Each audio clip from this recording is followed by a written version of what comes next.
Support NBC உங்களை அன்புடன் வரவேற்கிறது. நாம இன்னைக்கு பார்க்க போறது 6ஆம் வகுப்பு தமிழ் இயல் 7க்கான வினாவிடைகள் தான். சரியான விடையை தேர்ந்தெடுத்து எழுதுக என்ற அடிப்படையில கிட்டத்தட்ட 101 வினாக்கள் இந்த ஒரு லெசனுக்கே நம்ம பார்க்க போறோம். செய்யுள் பகுதி, உரைநடை பகுதி, அப்புறமேட்டு பார்த்தீங்க அப்படின்னா துணைப்பாடம், புக் பேக்கு, உங்களுக்கு தெரியுமா, தெளிந்து தெளிவோம், எல்லாமே இதுல உங்களுக்கு கவர் ஆயிடும்.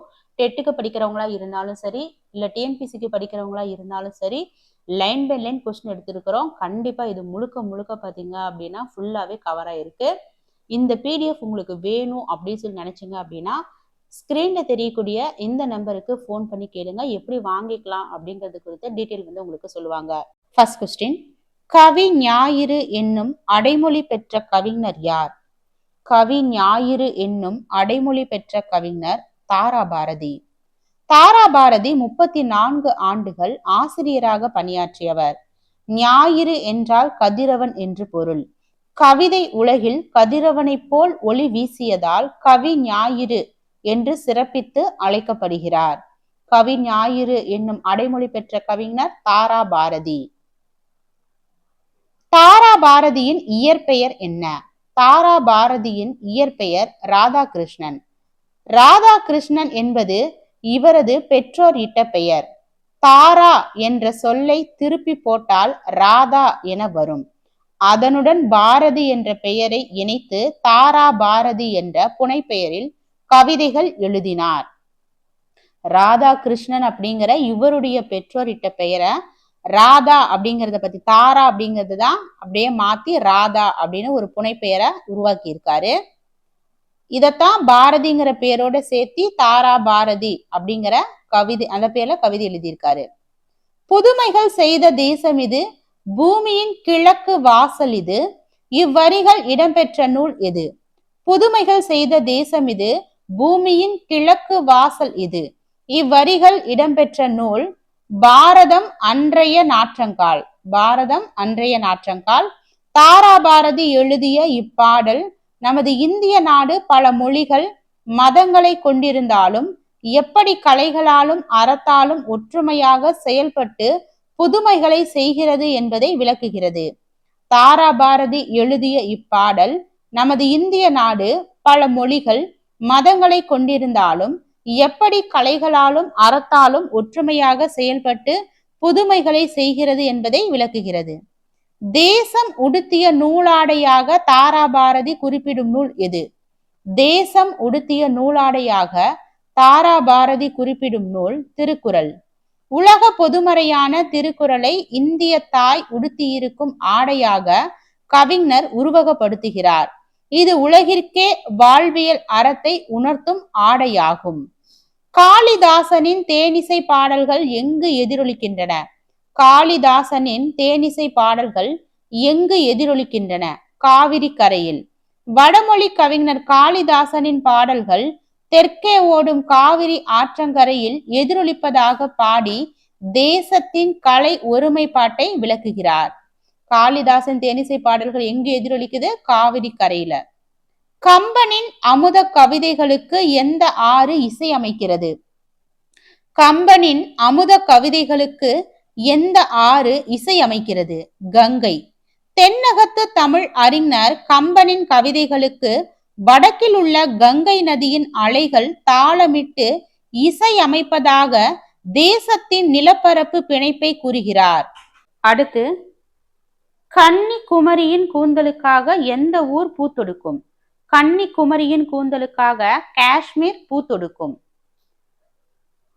வடக்கே காஷ்மீரில் பூக்கும் மலர்கள் தெற்கே உள்ள குமரி பெண்ணின் கூந்தலுக்கு மாலையாக வருகின்றன என தேசத்தின் இயற்கை வளப்பினை கூறுகிறார். கல்லை கூட காவியமாக்கி கட்டி நிறுத்திய கலைக்கூடம் எது? கல்லை கூட காவியமாக்கி கட்டி நிறுத்திய கலைக்கூடம் மாமல்லபுரம் சிற்பங்கள். மாமல்லபுரத்தில் உள்ள சிற்பங்கள் ஒவ்வொன்றும் கல்லால் செதுக்கப்பட்ட கவிதைகள், அதாவது காவியம் போல இருப்பதால் அதை ஒரு சிற்ப கலைக்கூடம் என்கின்றனர். தாராபாரதி எதனை அன்னையின் மேலாடை என்கிறார்? தாராபாரதி எதனை அன்னையின் மேலாடை என்கிறார்? மெய்யுணர்வு, அதாவது உண்மை. மெய் என்றால் உண்மை. நமது பாரத தாய் உண்மையைத்தான் தனது மேலாடையாக போர்த்தி இருக்கிறாள் என்று தாராபாரதி குறிப்பிடுகிறார். இங்க முன்னாடி படிச்ச காஷ்மீர், இந்த கன்னிக்குமரின் கூந்தலுக்காக எந்த ஒரு பூத்தொடுக்கும் காஷ்மீர், இதெல்லாமே பாத்தீங்கன்னா தாராபாரதியுடைய பாடல்களுடைய வரிகள்ல அவர் வர்ணனை செய்ததை தான் இங்க கொடுத்திருக்காங்க. சரிங்களா? அடுத்து, மெய் என்றால் உண்மை, நமது பாரதத்தை உண்மையை தனது மேலாடையாக போட்டி இருக்கிறாள். அறத்தின் ஊன்றுகோலாக தாராபாரதி எதனை குறிப்பிடுகிறார்? அறத்தின் ஊன்றுகோலாக தாராபாரதி காந்தியடிகளின் அகிம்சை என்னும் கைத்தடியை குறிப்பிடுகிறார். அறத்தின் ஊன்றுகோலாக தாராபாரதி காந்தியடிகளின் அகிம்சை என்னும் கைத்தடியை சொல்றாங்க. காந்தியடிகள் கையில் ஏந்தி இருந்த எளிமையான கைத்தடி ஒட்டுமொத்த இந்தியாவிற்கும் அறத்தை நிலைநாட்டும் ஊன்றுகோலாக அமைந்தது. தாராபாரதி இயற்றிய நூல்களில் தவறானது எது? தாராபாரதி இயற்றிய நூல்களில் தவறானது அழகின் சிரிப்பு. ஏன்னா புதிய விடியல்கள், இது எங்கள் கிழக்கு, விரல் நுனி வெளிச்சங்கள், இது எல்லாமே தாராபாரதியுடையது. ஆனா அழகின் சிரிப்பு அப்படிங்கிறது பாரதிதாசன் எழுதிய நூல். இதே போலதான் ஒருத்தருடைய நூலை நீங்க தெரிஞ்சுக்கிட்டாதான் இன்னொருத்தருடைய நூல்களை நீங்க ஒமிட் பண்ண முடியும். சரிங்களா? அப்போ அழகின் சிரிப்பு அப்படிங்கிறது பாரதிதாசன் எழுதிய ஒரு நூல். மற்ற மூணுமே தாராபாரதியுடைய புகழ்பெற்ற கவிதை நூல்கள். காந்தியடிகள் முதலில் சென்னைக்கு வந்த ஆண்டு மற்றும் மாதம் எப்போ? காந்தியடிகள் முதலில் சென்னைக்கு வந்தது 1919 பிப்ரவரி. 1919 பிப்ரவரி மாசம் தான் வந்தாங்க. ஆங்கில அரசு கொண்டு வந்த கொடிய ரவுலட் சட்டத்தை எதிர்த்து போராட ஆலோசனை நடத்ததான் காந்தி சென்னைக்கு வந்தார். ரவுலட் சட்டத்தை பற்றிய ஆலோசனை கூட்டம் யாருடைய வீட்டில் நடைபெற்றது? ரவுலட் சட்டத்தை பற்றிய ஆலோசனை கூட்டம் ராஜாஜி வீட்டில் நடைபெற்றது. ராஜாஜியின் இல்லத்தில் தங்கி இருந்த போதுதான் பாரதியார் காந்தியடிகளை தேடி வந்து சந்தித்தார். காந்தியடிகளை சந்திக்க ராஜாஜி வீட்டிற்கு திடீரென வந்த கவிஞர், நம்ம மேல கூடுதல் தகவலையே பார்த்தோம், பாரதியார். காந்தியடிகளை சந்திக்க ராஜாஜி வீட்டுக்கு திடீரென வந்த கவிஞர் பாரதியார். பாரதியார் மிகவும் விறுவிறுப்பாக வந்து தான் அன்று மாலை நடத்தவிருந்த கூட்டத்திற்கு தலைமை தாங்குமாறு காந்தியிடம் கேட்டார். நீங்க இன்னைக்கு எங்களுடைய ஒரு ஃபங்க்ஷன்ல தலைமை தாங்குங்க அப்படின்னு சொல்லி பாரதி கேட்பாரு. ஆனா காந்தியடிக்கு முடியாது, தள்ளி வச்சுக்கலாம் அப்படிங்கிற மாதிரி கேட்கும்போது, இல்ல முடியாது, நீங்க வந்த வேலையை பாருங்க, நான் என் வேலையை பாத்துக்கிறேன் அப்படின்னு சொல்லிட்டு நம்ம காந்தி போயிடுவாரு. சரிங்க, நம்ம பாரதி போயிடுவாரு. அந்த ஒரு இன்ஸ்டன்ட் தான் இங்க கொடுத்திருக்காங்க. இவரை பத்திரமாக பாதுகாக்க வேண்டும், இவர் இந்திய நாட்டின் சொத்து என காந்தி யாரை குறிப்பிட்டார்? இவரை பத்திரமாக பாதுகாக்க வேண்டும், இவர் இந்திய நாட்டின் சொத்து என காந்தி யாரை குறிப்பிட்டார்னு பாத்தீங்கன்னா நம்ம பாரதியார. பாரதியாரினுடைய துணிச்சலான பேச்சையும் தேசப்பற்றையும் கண்ட காந்தி, இவர் இந்தியாவின் சொத்து, விலை மதிப்பற்ற சொத்து அப்படின்னு சொல்லி ராஜாஜி கிட்ட சொன்னாரு. காந்தியடிகளினுடைய தோற்றத்துல ஒரு பெரும் மாற்றத்தை ஏற்படுத்திய தமிழக ஊர் எது? காந்தியடிகளினுடைய தோற்றத்துல பெரும் மாற்றத்தை ஏற்படுத்திய தமிழக ஊர் பாத்தீங்கன்னா மதுரை. 1921 செப்டம்பர் 22 அன்னைக்கு மதுரைக்கு சென்ற போது விவசாயிகள் இடுப்பில் ஒரு துண்டு மட்டும் அணிந்திருப்பதை கண்டு தானும் எளிமையான உடைக்கு, அதாவது அரை ஆடை, அந்த ஒரு உடைக்கு இவர் மாறினாரு. இந்த இன்சிடென்ட் தான் எந்த ஊருன்னு கேட்பாங்க, மதுரை. காந்தியடிகள் சென்னையில் எந்த ஆண்டு நடைபெற்ற இலக்கிய மாநாட்டிற்கு தலைமை தாங்கினார்? காந்தியடிகள் சென்னையில் எந்த ஆண்டு நடைபெற்ற இலக்கிய மாநாட்டிற்கு தலைமை தாங்கினார்? 1937. 1937 சென்னையில் நடைபெற்ற இந்த இலக்கிய மாநாட்டில் வரவேற்பு குழு தலைவராக உவே சாமிநாதர் இருந்தார். 1937 சென்னையில நடைபெற்ற இந்த இலக்கிய மாநாட்டுல வரவேற்பு குழு தலைவரா உவே சாமிநாதர் தான் இருந்தாரு. இந்த பெரியவரின் அடி நிழலில் இருந்து தமிழ் கற்க வேண்டும் என காந்தி யாரை குறிப்பிட்டார்? இந்த பெரியவரின் அடி நிழலில் இருந்து தமிழ் கற்க வேண்டும் அப்படின்னு சொல்லி காந்தி உவேசாவை சொன்னாரு. உவேசாவின் வரவேற்புரையை தமிழில் கேட்ட காந்தி அவரது தமிழ் பற்றால் ஈர்க்கப்பட்டு இவ்வாறு கூறினார். உவேசா தமிழ் தாத்தா என்று அழைக்கப்படுபவர். காந்தியடிகள் எந்த நாட்டு பயணத்தின் போது தமிழை கற்க தொடங்கினார்? காந்தியடிகள் எந்நாட்டு பயணத்தின் போது தமிழை கற்க தொடங்கினார்னு பாத்தீங்கன்னா தென்னாப்பிரிக்க பயணம். தென்னாப்பிரிக்காவில வாழ்ந்த தமிழர்களின் உரிமைக்காக போராடும் போது அவர்களின் உணர்வுகளை புரிந்து கொள்ள காந்தி தமிழ் பயில தொடங்கினார். காந்தியடிகளுக்கு தமிழ் மொழியின் மீது ஆர்வத்தை உண்டாக்கிய நூல் எது? காந்தியடிகளுக்கு தமிழ் மொழியின் மீது ஆர்வத்தை உண்டாக்கிய நூல் ஜி.யு. போப் எழுதிய தமிழ் கையேடு. வெளிநாட்டவரான ஜி.யு. போப் தமிழை போற்றி எழுதிய கையேடு காந்தியை தமிழின் பக்கம் ஈர்த்தது. மேலும் திருக்குறளும் அவரை மிகவும் கவர்ந்தது. வேலு நாச்சியார் எந்த மன்னரின் மகள்? வேலு நாச்சியார் பாத்தீங்கன்னா செல்லமுத்து சேதுபதி சக்கந்தி முத்தாத்தா அப்படின்னு சொல்லி நம்ம ஓல்டு 9th புக்ல வந்து கொடுத்திருப்பாங்க. செல்லமுத்து சேதுபதி சக்கந்தி முத்தாத்தா. அப்ப செல்லமுத்து சேதுபதியுடைய மகள் தான் வேலு நாச்சியார். ராமநாதபுரத்தின் மன்னரான செல்லமுத்து சேதுபதிக்கு வேலு நாச்சியார் ஒரே மகள். அவருக்கு வாரிசு இல்லாததால் மகளையே ஒரு வீரனை போல வளர்த்தார். வேலு நாச்சியார் மணந்த சிவகங்கை மன்னன் முத்துவடுகநாதர். ஏன்னா வேலு நாச்சியார வந்து முத்து போல பாத்துக்கணும்னு சொல்லி அவர் வந்து இவரை கல்யாணம் பண்ணி வச்சாங்க அப்படின்னு ஞாபகம் வச்சுக்கோங்க. யாரு? செல்லமுத்து சேதுபதி. சிவகங்கை மன்னர் முத்துவடுகநாதரை மணந்த வேலு நாச்சியார் காளையார் கோவில் போரில் தனது கணவரை இழந்தார். வேலு நாச்சியார் சிவகங்கையை மீட்க 8 ஆண்டுகள் எங்கு தங்கி இருந்தார்? வேலு நாச்சியார் சிவகங்கையை மீட்க 8 ஆண்டுகள் எங்கு தங்கி இருந்தார்? திண்டுக்கல் விருப்பாட்சி கோட்டை. திண்டுக்கல்லில் கோபால நாயக்கரின் பாதுகாப்பில் தங்கி இருந்து ஒரு பெரிய படையை திரட்டி 8 ஆண்டுகள் போர் பயிற்சி அளித்தார்.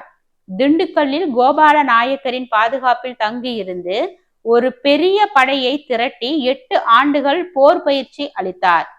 வேலு நாச்சியாரின் படை தளபதிகளாக விளங்கிய சகோதரர்கள் யார்? வேலு நாச்சியாரின் படை தளபதியாக விளங்கியது பாத்தீங்கன்னா மருது சகோதரர்கள். பெரிய மருது மற்றும் சின்ன மருது ஆகிய இருவருமே வேலு நாச்சியாரின் படை தளபதிகளாக இருந்து சிவகங்கையை மீட்க உதவினர். பெரிய மருது மற்றும் சின்ன மருது ஆகிய இருவருமே வேலு நாச்சியாரின் படை தளபதிகளாக இருந்து சிவகங்கையை மீட்க உதவினர். வேலு நாச்சியார் மைசூர் மன்னர் ஹைதர் அலியிடம் எத்தனை வீரர்களை உதவியாக கேட்டார்? வேலு நாச்சியார் மைசூர் மன்னர் ஹைதர் அலியிடம் எத்தனை வீரர்களை உதவியா கேட்டாங்கன்னா 5000 குதிரைப்படை வீரர்களை. வேலு நாச்சியார் உருது மொழியில் வீரத்துடன் உதவி கேட்டதை கண்டு வியந்த ஹைதர் அலி 5000 குதிரைப்படை வீரர்களை அனுப்பி வைத்தார். வேலு நாச்சியார் எந்த மொழியில பேசினாங்க? இது ஒரு ப்ரீவியஸ் கொஸ்டின். உருது மொழியில. வீரத்துடன் உதவி கேட்டதை கண்டு வியந்த ஹைதர் அலி 5000 குதிரைப்படை வீரர்களை அனுப்பி வைத்தார். அது குதிரைப்படையா, யானைப்படையா, காலாட்படையா அப்படிங்கிறதையும் கேட்பாங்க. அப்ப குதிரைப்படை. வேலு நாச்சியாரின் பெண்கள் படைப்பிரிவுக்கு தலைமை தாங்கியவர் யார்? பெண்கள் படைப்பிரிவுக்கு தலைமை தாங்கினது குயிலி. குயிலி தனது உடலில் தீ வைத்து கொண்டு ஆங்கிலேயரின் வெடிமருந்து கிடங்கில் குதித்து அதனை தகர்த்து தியாகம் செய்தார். யாரு? குயிலி தான் தன்னுடைய உடல்ல தீ வச்சுக்கிட்டு ஆங்கிலேயருடைய வெடிமருந்து கிடங்குல குதிச்சு அந்த இடத்தையே வந்து அழிச்சாங்க. இதன் மூலியமா அவங்க இறந்து போயிட்டாங்க. யாரு? வேலு நாச்சியார் பெண்கள் படைப்பிரிவுக்கு தலைமை தாங்கியது குயிலி. வேலு நாச்சியாரை பற்றிய ரகசியத்தை கூற மறுத்ததால் ஆங்கிலேயரால் கொல்லப்பட்ட பெண். குயிலி வந்து பாத்தீங்க அப்படின்னா தலைமை தாங்கினாங்க. குயில் எப்பவுமே குயில் வந்து தலைமை தாங்குவோம். ஃபர்ஸ்ட் குயில் பாடினதான் அடுத்த வேலையை ஸ்டார்ட் பண்ணுவாங்க, ஞாபகம் வச்சுக்கோங்க. வேலு நாச்சியாரை பற்றிய ரகசியத்தை கூற மறுத்தது வந்து உடையாள். உண்மை இருக்கா? உண்மையை சொல்லு சொல்லு அப்படின்னு சொல்லி உடையாள எல்லாம் கொடைஞ்சு எடுத்தாங்க. ஆனா உண்மையவே அந்த அம்மா சொல்லல. உடையாள் என்ற சிறுமி வேலு நாச்சியார் இருக்கும் இடத்தை சொல்ல மறுத்ததால் கொல்லப்பட்டார். அவரது தியாகத்தை பாராட்டி வேலு நாச்சியார் நடுகள் நட்டார். ஜான்சி ராணிக்கு முன்பே ஆங்கிலேயரை எதிர்த்து போரிட்ட வீர தமிழ் மங்கை யார்? ஜான்சி ராணிக்கு முன்பே ஆங்கிலேயரை எதிர்த்து போரிட்ட வீர தமிழ் மங்கை வேலு நாச்சியார். வட இந்தியாவில் ஜான்சி ராணி போரிடுவதற்கு முன்பே தென்னிந்தியாவில் ஆங்கிலேயரை எதிர்த்து போரிட்டு நாட்டை மீட்டவர் வேலு நாச்சியார். வட இந்தியாவில் ஜான்சி ராணி போரிடுவதற்கு முன்பே தென்னிந்தியாவில் ஆங்கிலேயரை எதிர்த்து போரிட்டு நாட்டை மீட்டவர் வேலு நாச்சியார். பெயர்ச்சொல் எத்தனை வகைப்படும்? பெயர்ச்சொல் 6 வகைப்படும். உயிருள்ள மற்றும் உயிரற்ற பொருட்களை குறிக்கும் சொற்களை அவற்றின் அடிப்படையில் பொருட்பெயர், இடப்பெயர், காலப்பெயர், சினை, பண்பு, தொழில் என 6 வகையாக பிரிக்கலாம். உயிருள்ள மற்றும் உயிரற்ற பொருட்களை குறிக்கும் சொற்களை அவற்றின் இயல்பு அடிப்படையில் பொருள், இடம், காலம், சினை, குணம், தொழில், பண்பு இல்ல குணம் அப்படின்னு சொல்லலாம். நம்ம பண்பு பெயரை குணத்துக்கும் நம்ம ஒப்பிட்டு சொல்லலாம். குணம்னாலும் பண்புனாலும் ஒண்ணுதான். மொத்தம் இங்க 6 இருக்கு.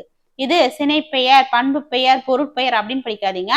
பொருள், இடம், காலம், சினை, குணம், தொழில் அல்லது பண்புக்கு பதிலா நீங்க குணமும் வச்சுக்கலாம், பண்பு வச்சுக்கலாம். இப்படி ஞாபகம் வச்சுக்கோங்க. தலை, கை, இலை இவை எவ்வகை பெயர் சொற்கள்? தலை, கை, இலை பாத்தீங்கன்னா ஒரு சினை பெயர். சினை என்றால் தமிழில் உறுப்பு என்று பொருள். ஒரு முழுமையான பொருளின் பாகங்களை அல்லது உறுப்புகளை மட்டும் குறிக்கும் சொல் சினை பெயர் எனப்படும். வட்டம், சதுரம், நன்மை.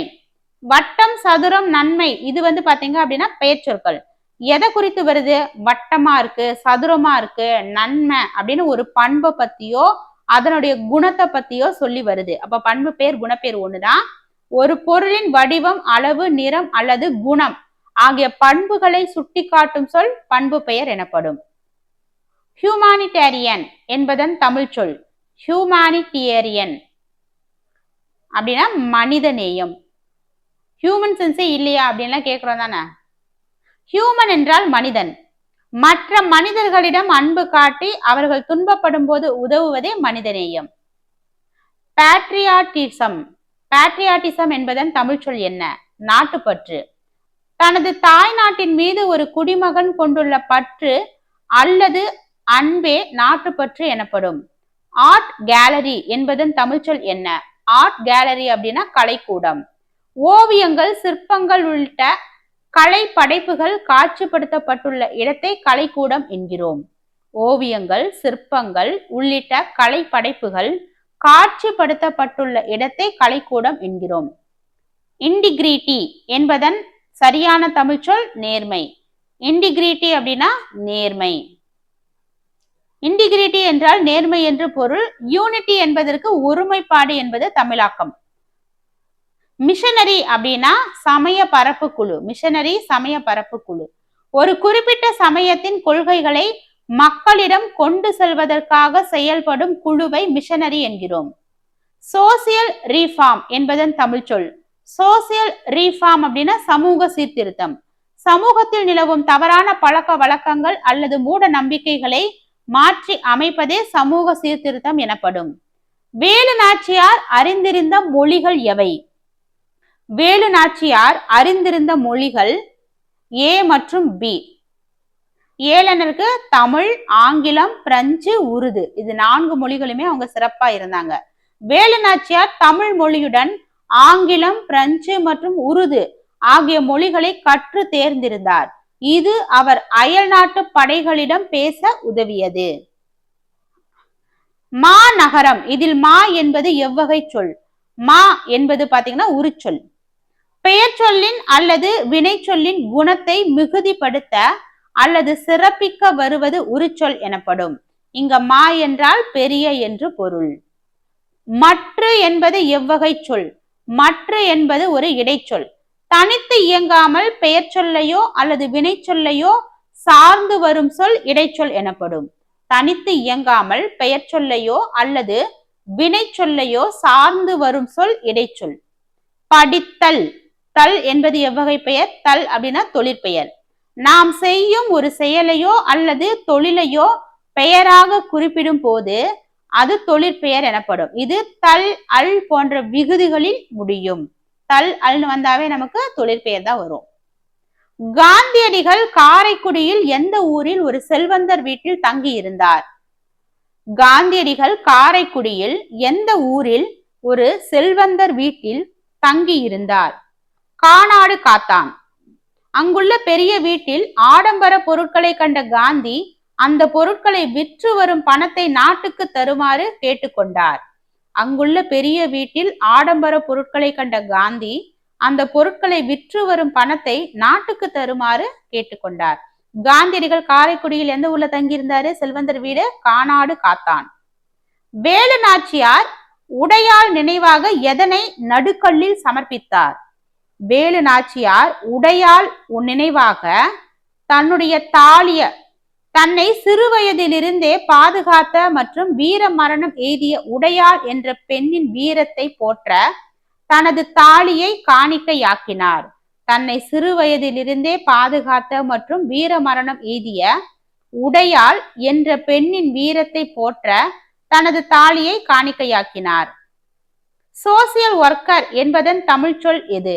சோசியல் ஒர்க்கர் அப்படின்னு நம்ம பார்த்தா சமூக பணியாளர். சமூகத்தில் உள்ள மக்களின் நலனுக்காகவும் சேவைகளுக்காகவும் லாப நோக்கமின்றி உழைப்பவரை சமூக பணியாளர் என்கிறோம். வேலு நாச்சியார் சிவகங்கையை மீட்ட போது கோட்டைக்குள் செல்ல யாரை அனுமதித்தார்? வேலு நாச்சியார் சிவகங்கையை மீட்ட போது கோட்டைக்குள் செல்ல பெண்கள் படை மட்டுமே அனுமதிக்கப்பட்டாங்க. விஜயதசமி நாளில் பெண்கள் மட்டும் கோட்டைக்குள் செல்ல ஆங்கிலேயர்கள் அனுமதித்தனர். இதனை பயன்படுத்தி வேலு நாச்சியார் பெண்கள் படையை உள்ளே அனுப்பி வென்றார். விஜயதசமி நாளில் பெண்கள் மட்டும் கோட்டைக்குள் செல்ல ஆங்கிலேயர்கள் அனுமதித்தனர். இதனை பயன்படுத்தி வேலு நாச்சியார் பெண்கள் படையை உள்ளே அனுப்பி வென்றார். வாழ்க வாழ்க இது எவ்வகை சொல்? வாழ்க வாழ்க வியங்கோல் சரிங்க அடுக்கு தொடர். கா வந்தா வியங்கோல் விளைமுற்றுன்னு சொல்லியிருக்கோம். ஆனா இது வாழ்க வாழ்க ஒரு சொல் 2 அல்லது அதற்கு மேற்பட்ட முறை மீண்டும் மீண்டும் அடுக்கி வந்திருக்கு. வாழ்க அப்படின்னு மட்டும் கொடுத்திருந்தாங்கன்னா அது வியங்கோல் வினைமுற்று. இங்க வாழ்க வாழ்கன்னு 2 முறை வந்திருக்கு. இதனை பிரித்து பார்த்தாலும் நமக்கு பொருள் தரும்.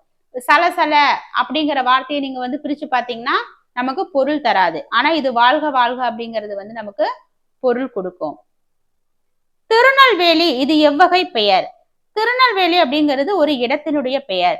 இது ஒரு குறிப்பிட்ட ஊர் அல்லது இடத்தின் பெயரை குறிப்பிடுவதால் இது இடப்பெயர் ஆகும். வேலு நாச்சியாரினுடைய காலம் எது? வேலு நாச்சியாருடைய காலம் பாத்தீங்கன்னா 1730 இருந்து 1796. வேலு நாச்சியார் 1730 பிறந்தார். 1780 சிவகங்கையை மீட்டார். 1796 தன்னுடைய 66வது வயதுல தான் மரணம் அடைஞ்சாங்க. 730 பிறந்து 780 சிவகங்கையை மீட்டு 50 வயசுல மீட்கிறாங்க. அப்புறமேட்டு பாத்தீங்கன்னா 16 வருஷம் கழிச்சுதான் அவங்க இறக்குறாங்க 66 வயதுல. கவி ஞாயிறு தாரா பாரதி பிறந்த மாவட்டம் எது? கவி ஞாயிறு தாரா பாரதி பிறந்த மாவட்டம் திருவண்ணாமலை. திருவண்ணாமலை மாவட்டத்தை சேர்ந்த மெதுகுவளை என்னும் சிற்றூரில் தாரா பாரதி பிறந்தார். திருவண்ணாமலை மாவட்டத்தை சேர்ந்த மெதுகுவளை என்னும் சிற்றூர்ல தாரா பாரதி பிறந்தாங்க. வேலு நாச்சியாரினுடைய அமைச்சர் பெயர் என்ன? வேலு நாச்சியாருடைய அமைச்சர் பெயர் தாண்டவராயர். வேலு நாச்சியாருக்கு பல நல்ல ஆலோசனைகளை வழங்கி சிவகங்கையை மீட்பதில் முக்கிய பங்காற்றியவர் அமைச்சர் தாண்டவராயர். வேலு நாச்சியாருக்கு பல நல்ல ஆலோசனைகளை வழங்கி சிவகங்கையை மீட்பதில் முக்கிய பங்கு ஆற்றியவர் அமைச்சர் தாண்டவராயர். பள்ளிக்கூடம் என்பது எவ்வகை பெயர் சொல்? பள்ளிக்கூடம் அப்படிங்கிறது பாத்தீங்கன்னா ஒரு இடப்பெயர். ஒரு குறிப்பிட்ட இடத்தையோ அல்லது ஊரையோ அல்லது கட்டிடத்தையோ குறிக்கும் சொல் இடப்பெயர். இலை கிளை இவை எவ்வகை பெயர் சொற்கள்? இலை கிளை பாத்தீங்க அப்படின்னா சினை பெயர். சினை என்றால் தமிழ் இலக்கணத்தில் உறுப்பு என்று பொருள். ஒரு முழு பொருளின் உறுப்புகளை மட்டும் சொன்னால் அது சினை பெயர். ஆடுதல் ஓடுதல் தல் தல் வந்திருக்குங்களா? அப்ப இது என்னது? தொழிற்பெயர். நாம் செய்யும் ஒரு செயலையோ அல்லது தொழிலையோ பெயராக குறிப்பிடும் போது அது தொழிற்பெயர். அல் தல் என்ற விகுதியை பெற்று வந்ததுன்னா அது தொழிற்பெயர் எனப்படும். மெர்சி என்பதன் தமிழ் சொல். மெர்சி என்பதன் தமிழ் சொல் கருணை. பிற உயிர்கள் படும் துன்பத்தை கண்டு உள்ளம் இரக்கப்படுவது கருணை. எத்திக்ஸ் என்பதன் தமிழ் சொல் அறநெறி. எது சரி எது தவறு என்று ஒரு மனிதன் தனது வாழ்க்கையில் கடைபிடிக்க வேண்டிய முறைகளே அறநெறி எனப்படும். இந்திய நாட்டின் சொத்து என்று காந்தியடிகள் யாரை குறிப்பிட்டார்? இந்திய நாட்டின் சொத்து என்று காந்தியடிகள் பாரதியாரை குறிப்பிட்டாங்க. பாரதியாருடைய கவிதைகளும் அவருடைய துணிச்சலும் ஒரு நாட்டின் பெரிய சொத்து என்று காந்தி பெருமிதத்துடன் ராஜாஜியிடம் கூறினார். 1730 வேலு நாச்சியார் சிவகங்கையை மீட்ட போது அவருக்கு வயது என்ன? நான் முன்னாடியே சொன்ன 50 வயது. 1730 பிறந்த வேலு நாச்சியார் சரியாக 8 ஆண்டுகள் போராட்டத்திற்கு பிறகு 780 தனது 50வது வயதில் சிவகங்கையை மீண்டும் கைப்பற்றினார். அப்போ 80ல மீட்டுட்டு 96ல இறக்குறாங்க. 16 வருஷம். காந்தியடிகளை மிகவும் கவர்ந்த நூல் எது? காந்தியடிகளை மிகவும் கவர்ந்த நூல் தமிழ் கையேடு. தென்னாப்பிரிக்காவில் இருந்த போதே ஜியு போப் எழுதிய தமிழ் கையேடு காந்தியடிகளை தமிழ் கற்க தூண்டியது. வேலு நாச்சியார் எந்த விளையாட்டில் சிறந்து விளங்கினார்? வேலு நாச்சியார் எந்த விளையாட்டில் மிகவும் சிறந்து விளங்கினார்? சிலம்பம், குதிரையேற்றம், வில் பயிற்சி அனைத்திலுமே இவங்க சிறந்து இருந்தாங்க. வேலு நாச்சியார் சிலம்பம், குதிரையேற்றம், வில் போர் போன்ற தற்காப்பு கலைகளில் ஒரு ஆண்மகனை போலவே சிறந்து விளங்கினார். காலப்பெயர் உதாரணம் தருக. சித்திர, மதுர, இள, நன்மை. இதுல காலம் சித்திர மட்டும்தான். நேரத்தையோ நாளையோ மாதத்தையோ அல்லது காலத்தையோ குறிக்கும் பெயர் காலப்பெயர். அது நேரமா இருக்கலாம், நாளா இருக்கலாம், மாதம் அல்லது காலம் இதை குறித்தது அப்படின்னா அது காலப்பெயர். காலை, மணி இதெல்லாமே காலப்பெயர். எடுத்துக்காட்டு. பொருட்பெயருக்கு உதாரணம் பாத்தீங்க அப்படின்னா சென்னை. பொருட்பெயருக்கு உயிருள்ள அல்லது உயிரற்ற ஒரு பொருளின் பெயரை குறிப்பிடுவது பொருட்பெயர். சரிங்க. சென்னை இடப்பெயர் தானே. பொருள் அப்படின்னா உயிருள்ள. ஆடுதல், அப்புறமேட்டு சென்னை, நொடி இதெல்லாமே பாத்தீங்கன்னா கிடையாது. நாற்காலி மட்டும்தான் பாத்தீங்கன்னா ஒரு பொருட்பெயர். ஏன்னா அதனுடைய ஒரு பெயரை குறிக்குது. வேலு நாச்சியார் சிவகங்கையை மீட்ட போது யாருடைய தியாகத்தை போற்றும் வகையில் நடுகள் நட்டார்? ஒரு கேள்வி பல விதங்கள்ல கேட்பாங்க. அந்த விதத்துலதான் நான் எக்ஸ்ட்ரா நிறைய கொஸ்டின் மேக் பண்ணிருப்பேன். வந்த கொஸ்டின் வருதுன்னு நினைக்காதீங்க. இது குயிலியா இல்ல உடையாளா அப்படிங்கிற கன்ஃபியூஸ் நமக்கு வரும். திரும்ப திரும்ப பார்க்கும்போது உங்களுக்கு அந்த தெளிவு கிடைக்கும். அதனாலதான் இந்த மாதிரி கொஸ்டின் எடுத்திருக்கேன். வேலு நாச்சியார் சிவகங்கையை மீட்ட போது யாருடைய தியாகத்தை போற்றும் வகையில் நடுக்கல் நட்டார்? உடையாள். உடையாள் என்ற சிறுமி வேலு நாச்சியாரை காட்டி கொடுக்க மறுத்ததால் ஆங்கிலேயரால் கொல்லப்பட்டார். அவரது வீரத்தை போற்றவே வேலு நாச்சியார் நடுக்கல் நட்டார். குயிலி எப்போது சிவகங்கை கோட்டையில் தீ வைத்துக் கொண்டார்? குயிலி எப்போது சிவகங்கை கோட்டையில் தீ வைத்துக் கொண்டார் அப்படின்னா விஜயதசமி அன்னைக்கு. விஜயதசமி நாளில் கோட்டைக்குள் பெண்களுக்கு மட்டும் அனுமதி இருந்ததால் அந்த சமயத்தை பயன்படுத்தி தீ வைத்துக்கிட்டாங்க. ஏன்னா ஆங்கிலேயருடைய அந்த வெடிகுண்டு அந்த கிடங்குக்கு போய் தன்னைத்தானே தீ வச்சு இறந்துட்டாங்க. குதிரைப்படை என்பது எவ்வகை பெயர்? குதிரை படை என்பது ஒரு பொருட்பெயர்.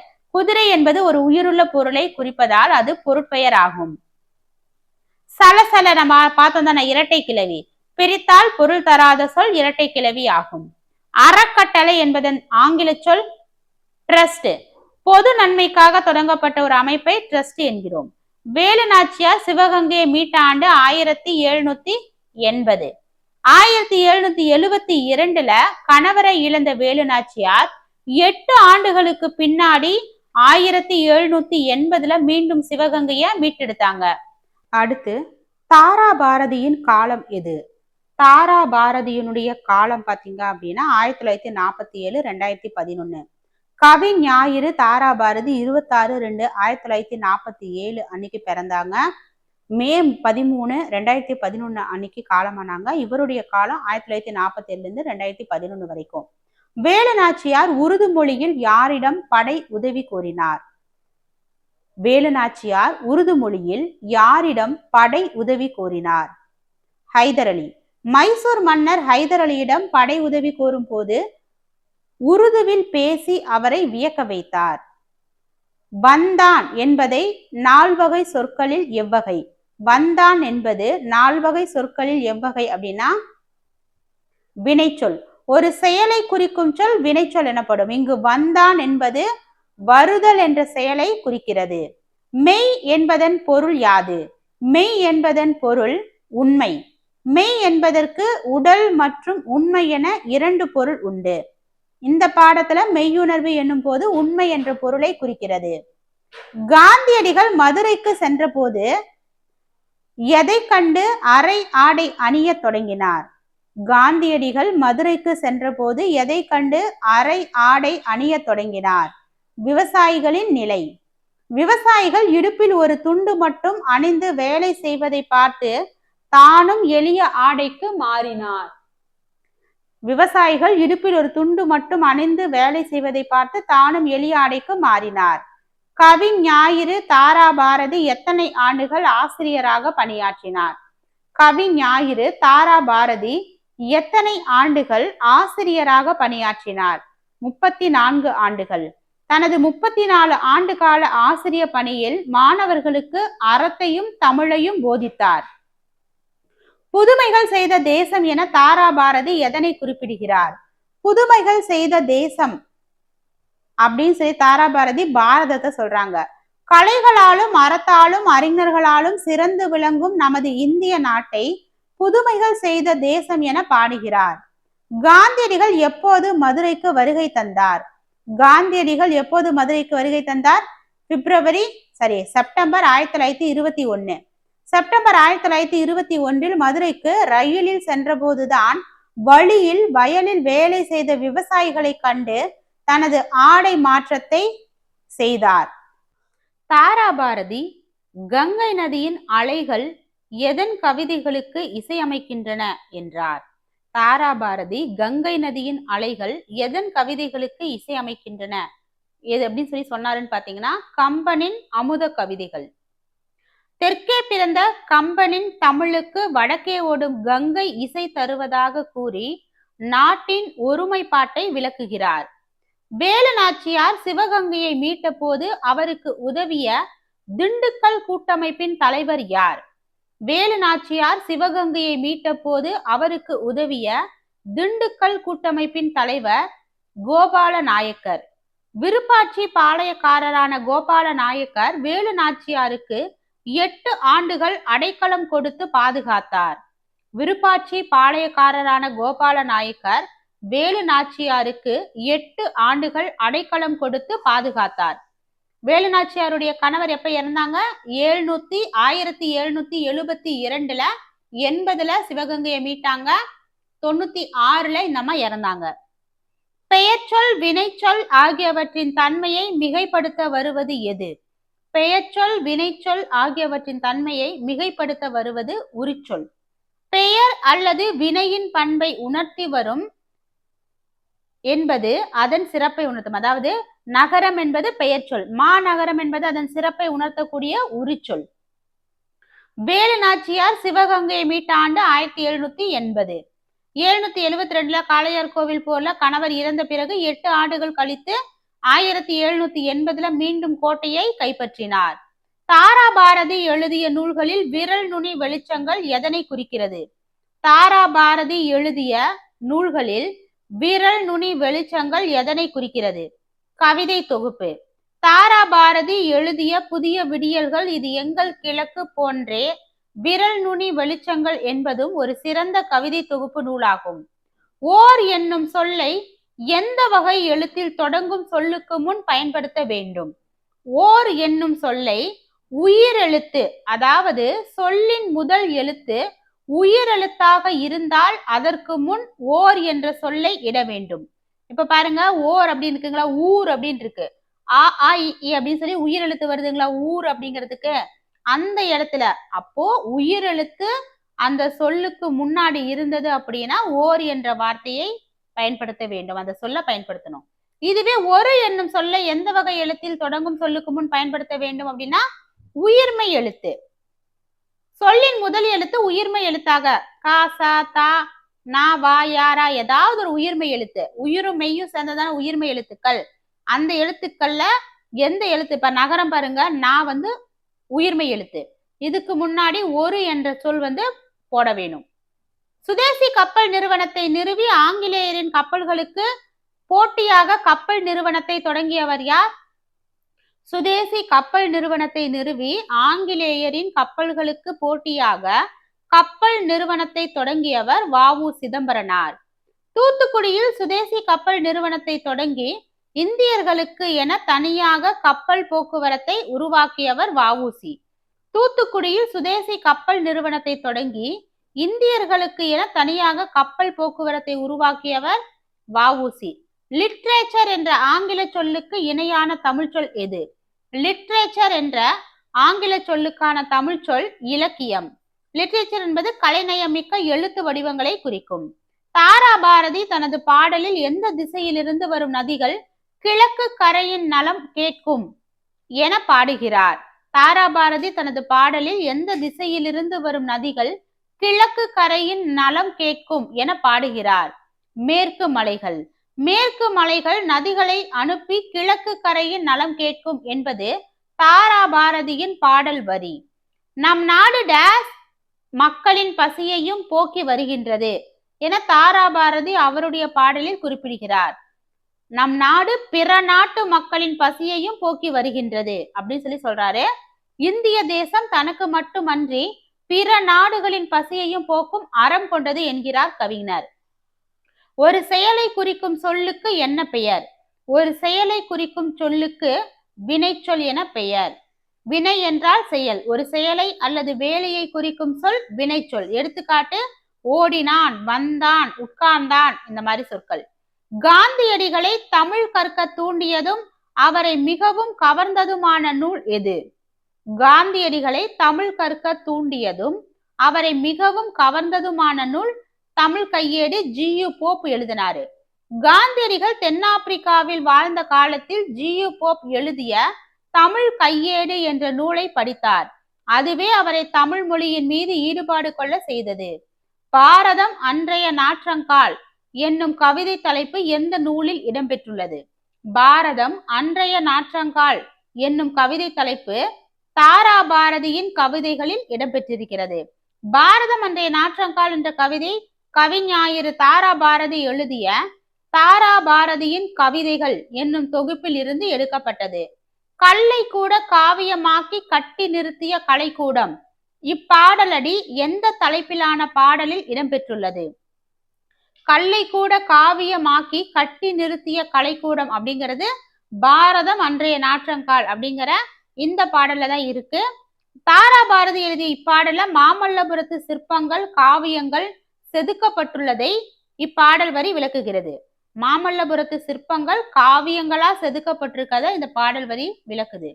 கன்னிக்குமரியின் கூந்தலுக்காக காஷ்மீர் தோட்டம் பூத்தொடுக்கும் என பாடிய கவிஞர் யார்? கன்னிக்குமரியின் கூந்தலுக்காக காஷ்மீர் தோட்டம் பூத்தொடுக்கும் என பாடியவர் தாரா பாரதினாலும் ஒண்ணுதான், ராதாகிருஷ்ணனாலும் ஒண்ணுதான்.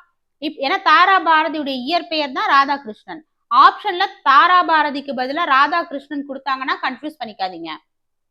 இந்தியாவின் ஒற்றுமையை விளக்கும் வகையில் தெற்கே உள்ள குமரி முனைக்காக வடக்கே உள்ள காஷ்மீர் பூக்களை தரும் என கவிஞர் நயமாக பாடுகிறார். வ.உ. சிதம்பரனார் அவர்கள் எந்தெந்த மொழிகளில் மிகச்சிறந்த புலமை பெற்றிருந்தார்? வ.உ. சிதம்பரனார் அவர்கள் எந்தெந்த மொழிகளில் மிகச்சிறந்த புலமை பெற்றிருந்தார்? தமிழ், ஆங்கிலம். வ.உ.சி. அவர்கள் தமிழில் மட்டுமன்றி ஆங்கிலத்திலும் புலமை பெற்றிருந்தார். இதனாலேயே அவர் ஆங்கிலேயரை எதிர்த்து சட்ட ரீதியாகவும் போராடினார். குற்றால அருவியில் நீராட அனைவருக்கும் உரிமை வழங்கப்பட்டிருந்தது. ஆனால் அங்கிருந்த ஒரு சாரர் அருவிக்கு செல்லும் வழியில் இருந்த ஒரு கோயிலின் வழியாக செல்ல தடை இருந்தது. இதனை அறிந்த காந்தியடிகள் எடுத்த முடிவு என்ன? குற்றால அருவியில் நீராட அனைவருக்கும் உரிமை வழங்கப்பட்டிருந்தது. ஆனால் அங்கிருந்த ஒரு சாரர் அருவிக்கு செல்லும் வழியில் இருந்த ஒரு கோயிலின் வழியாக செல்ல தடை இருந்தது. இதனை அறிந்த காந்தியடிகள் அந்த அருவியில் நீராட மறுத்துவிட்டார். மனிதர்களுக்கிடையே பாகுபாடு காட்டும் இடத்தில் தானும் நீராட விரும்பவில்லை என கூறி தீண்டாமைக்கு எதிராக தனது எதிர்ப்பை தெரிவித்தார் காந்தி.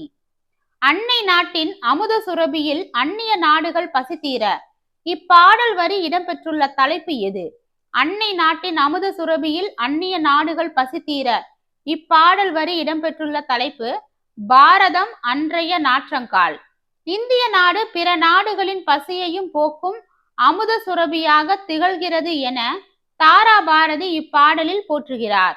இந்திய நாடு பிற நாடுகளின் பசியையும் போக்கும் அமுத சுரபியாக திகழ்கிறது என தாரா பாரதி இப்பாடலில் போற்றுகிறார். வ.உ. சிதம்பரனார் சுதேசி நாவாய் சங்கம் என்ற கப்பல் நிறுவனத்தை பதிவு செய்த நாள் எது? வ.உ. சிதம்பரனார் சுதேசி நாவாய் சங்கம் என்ற கப்பல் நிறுவனத்தை பதிவு செய்த நாள் 1906 அக்டோபர் 16. தூத்துக்குடியில் சுதேசி கப்பல் நிறுவனத்தை தொடங்கி இந்தியர்களுக்கு என தனியாக கப்பல் போக்குவரத்தை உருவாக்கியவர் வ.உ.சி. அடுத்து காந்தியடிகள் முதன்முறையாக மதுரைக்கு சென்றபோது அங்கிருந்த மீனாட்சி அம்மன் கோவிலுக்குள் செல்ல மறுத்ததற்கு காரணம் என்ன? காந்தியடிகள் முதன்முறையாக மதுரைக்கு சென்றபோது அங்கிருந்த மீனாட்சி அம்மன் கோவிலுக்குள் செல்ல மறுத்ததற்கான காரணம், அக்கோவிலுக்குள் செல்ல எல்லா மக்களுக்கும் அனுமதி இல்லை என்பதால். எல்லா மக்களுக்கும் அனுமதி வழங்கப்பட்ட பின்னரே 1939க்கு பின் அவர் மதுரை மீனாட்சி அம்மன் கோவிலுக்குள் சென்றார். தாராபாரதி தனது பாடலில் புவியின் டேஸ் வாசலாக திகழ்வது நமது இந்திய நாடு என குறிப்பிடுகிறார். தாராபாரதி தனது பாடலில் புவியின் டேஸ், அதாவது கிழக்கு வாசலாக திகழ்வது நமது இந்திய நாடு என குறிப்பிடுகிறார். உலகிற்கே ஒரு விடியலை தரும் கிழக்கு வாசலாக இந்தியா திகழ்கிறது என்பது கவிஞரின் கருத்து. பெயர்ச்சொல் அல்லது வினைச்சொல்லின் தன்மையை மிகுதிப்படுத்த, அதாவது சிறப்பிக்க வரும் சொல் எது? உரிச்சொல். இந்த மாதிரி வெவ்வேறு விதத்துல கேள்வி கேட்பாங்க, சரிங்களா? நகரம்னா மாநகரம், இதில் மா என்பது உரிச்சொல். இது நகரத்தின் சிறப்பை மிகுதிப்படுத்துகிறது. குமரன் என்பது இலக்கண அடிப்படையில் எவ்வகை சொல்? குமரன் என்பது இலக்கண அடிப்படையில் பெயர் சொல். ஒரு நபரின் பெயரை குறிப்பதால் இது பெயர் சொல் ஆகும். சிவகங்கை கோட்டையில் உள்ள ஆயுத கிடங்கிற்கு தீ வைத்த வீரமங்கை யார்? சிவகங்கை கோட்டையில் உள்ள ஆயுத கிடங்கிற்கு தீ வைத்த வீரமங்கை குயிலி. தன் உடலில் நெருப்பு வைத்துக்கொண்டு ஆயுத கிடங்கிற்குள் குதித்து ஆங்கிலேயரின் ஆயுதங்களை அழித்தவர் குயிலி. பின்வரும் சொற்களை அதன் வகையோடு சரியாக பொருத்துக. பாருங்க, வா அப்படிங்கிறது பாத்தீங்க அப்படின்னா வினைச்செயல். ஐ அப்படிங்கிறது சார்ந்து வரக்கூடியது, அது என்னது? இடைச்சொல். மாநகரம் உரிச்சொல். நன்மை அப்படிங்கிறது பாத்தீங்க அப்படின்னா ஒரு பண்பு அல்லது பெயர், அப்ப அது பெயர் சொல். இதோட 101 வினாக்கள் கம்ப்ளீட் ஆகுது. இப்போ 6th பாத்தீங்க அப்படின்னா கிட்டத்தட்ட நம்ம 7 இயல் கம்ப்ளீட் பண்ணிட்டோம். இதனுடைய PDF எல்லாமே உங்களுக்கு வேணும் அப்படின்னா நீங்க ஸ்கிரீன்ல தெரியக்கூடிய இந்த நம்பருக்கு கால் பண்ணுங்க, இல்ல மெசேஜ் பண்ணுங்க. இதை எப்படி வாங்கிக்கலாம் அப்படிங்கிற டீட்டெயில் சொல்லுவாங்க. இதே போல அடுத்தடுத்த லெசன்ல நம்ம பார்க்கலாம். தேங்க்யூ.